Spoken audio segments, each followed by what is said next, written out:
there, folks. Welcome to the channel. I'm glad you can make it. We have got a long-awaited episode for you today because the meat that we put into that dry curing cabinet that we've been testing is finally finished. We're going to go take it out of the cabinet, slice into it, and see how that cabinet performed. Now, if you're just joining us and you're not really sure what I'm talking about, a little while back, a company by the name of Pro Smokers sent us a dry aging cabinet. It's called the Reserve 50.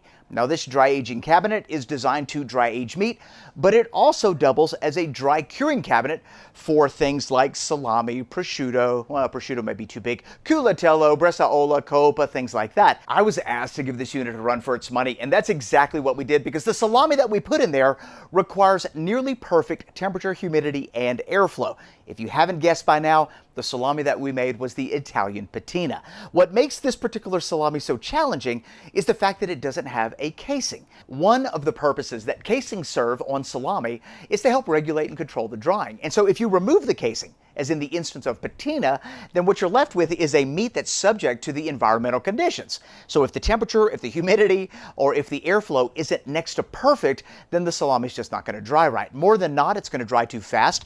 It'll develop an outer crust, the center will still be raw, in which case it'll be an absolute fail. Was this a fair test for round number one with the Reserve 50 dry aging cabinet?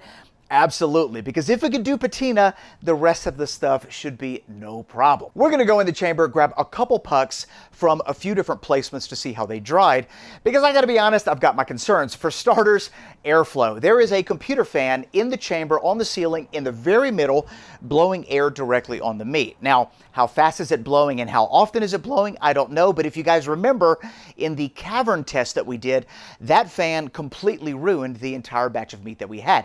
Everything was raw in the middle. Everything had case hardening. It was no bueno. So concern number one. Concern number two is humidity. Humidity control is one of the biggest factors that determine whether you're going to make mediocre or extraordinary salami. And the humidification system in this dry curing cabinet basically relies on the moisture that's being released from the meat. And so you don't have to add any water to it. Now, with that being said, this has probably been the most kickback, lazy dry curing I've ever done because I haven't had to babysit the chamber. I put the meat in and short of checking on it a few times, the meat has basically been left undisturbed for the last 3.5 weeks, which I gotta admit, if it's reliable and if it produces amazing charcuterie, it's kind of a cool feature. And as a bonus, I data logged everything that was going on in the chamber using my Gobi thermal hygrometer. And at the end of this video, we'll pull up the app so that you can see the data for yourself. The temperature swings, the humidity swings. All right, so let's go ahead and take a peek at the meat. We'll give it a cut and see how it did.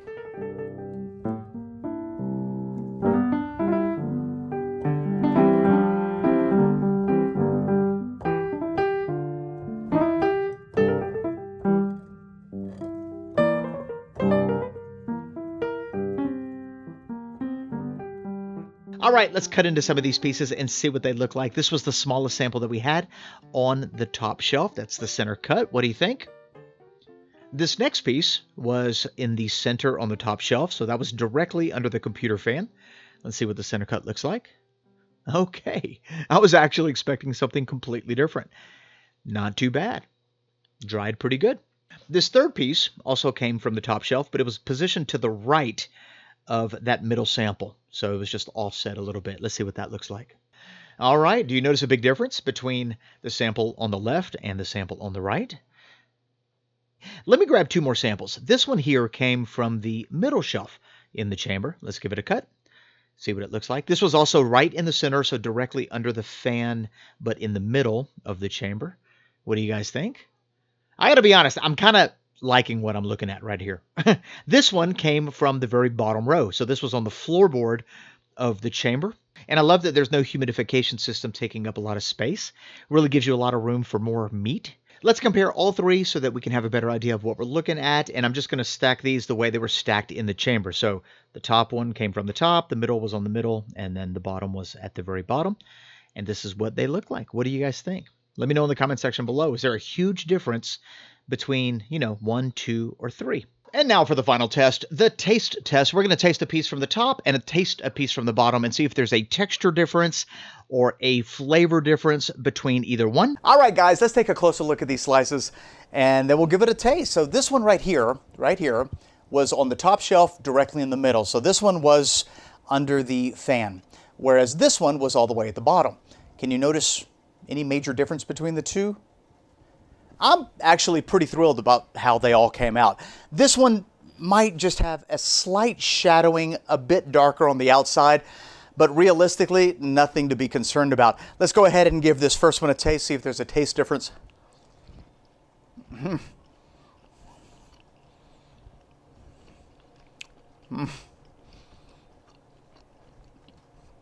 Patina is so good, so good.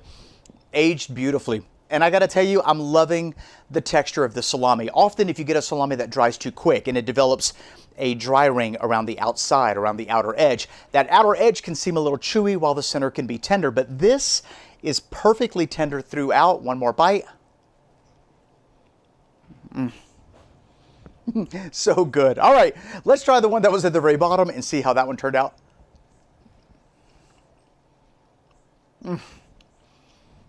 Wow. That is exactly how this patina should be. And I'm going to be completely honest with you, this is perfect charcuterie. It is dried evenly from edge to center. The flavor is incredible. So the maturation period went exactly the way that it should. That means the airflow, the humidity, and the temperature were all kept within the appropriate parameters. One more bite. Oh. All right, I gotta admit, I am officially impressed. I didn't think this chamber was gonna work for dry curing, but it actually did exactly what it said it was gonna do, and the end result was perfect with literally no effort. I didn't have to babysit it, I didn't have to open the door, I didn't have to add any water, and the results are just simply extraordinary. Let me do one more little slice. All right, we'll take another peek at it. This right here is what I call rockstar charcuterie. And you cannot get results like this unless you have a chamber that is perfectly dialed in. Temperature, humidity, and airflow. And I didn't adjust the settings on this chamber. Matter of fact, I don't even think you can adjust the settings. So this is what it's producing right out of the box.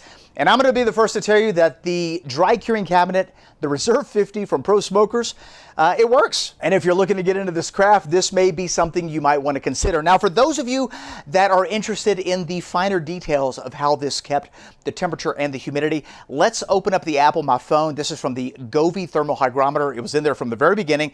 Let's take a little peek at it and we'll look at it together. So what we're looking at here is everything that's gone on inside the chamber over the last 6 weeks. If you remember, we had the temperature set to 55 Fahrenheit and the humidity set to 80%. Notice the top box. That's where we see the temperature stuff. It said that we maintain an average temperature over the last 6 weeks of 55.7 degrees Fahrenheit. Not too bad. That's kind of right where we want it. And the humidity, the box underneath it, said we had an average humidity of 81.3% over the last 6 weeks. Not too bad either. The only issue here is that you cannot make amazing charcuterie on averages. You also need to minimize the swings. You are going to have highs and lows inside your chamber, and the idea is to not have radical swings consistently. So let's go in a little bit closer to take a better look at what's happening inside the chamber. Now, it is important to know that this particular chamber placement is in an outside room that I have. It does get direct sunlight. The temperature in the daytime is different than it is at night. And so my swings are going to be very different than yours, especially if you have yours, inside of an air-conditioned room, a living room, a dining room, a den, a cellar, or something like that. Your swings are going to be a lot more consistent. But even in my not so ideal placement, we had extraordinary results. So let's take a look at it. When you look at the bigger scope of the swings, you can see how the temperature spikes. It gets to 56.9, 57 degrees, and the lows are 52.6. Now, this is over the course of an entire week. That's actually not bad. I mean, our average was 55. Let's see here what it says the average is. It said the average is 54.8. So that means we had a 2-degree high and a 2-degree low. Not too shabby. Even in the outside room, which is pretty impressive. That lets me know that the machine is well insulated. Now, as far as the humidity, in the beginning, the high was 86.7 and the low was 76.6, certainly well within the parameters. The average was 84, what does it say? 84.4. Now, the low isn't really a fair low because that dip only happened once. Realistically, let's go in a little bit closer and see what the numbers were. So there we go. That's a little more realistic. The low was 78.9 and the high was 86.7 with an average of 84.7. Now, in the beginning, your humidity is going to be a lot higher because that's when your meat is releasing the majority of its moisture. And being that this particular system only works on dehumidification, it's only removing humidity. As we move through the day, you can see that everything is really consistent. Let's go in a little bit closer to see what's going on here. So, 6, 7, 8 a.m. in the morning. And as we move, the swings are pretty tight. And this is the reason why our patina dried really nice and even. In the beginning, the humidity was relatively high. And then through the course of it drying, let me kind of come back out a little bit, that humidity slowly started to decrease over the days. Let me kind of go further out. So our average here is 84. As we move into week number 2, the average is 82. As we move into week number 3, the average is 81. So as the piece of meat dries, the humidity slowly starts to drop. And then at the very end, arguably when the meat is the driest, let's gonna go to basically October the 22nd, we're still averaging a 79.2% humidity. Now, I did not open the chamber frequently. I probably only opened it maybe 3 or 4 times to see what was going on.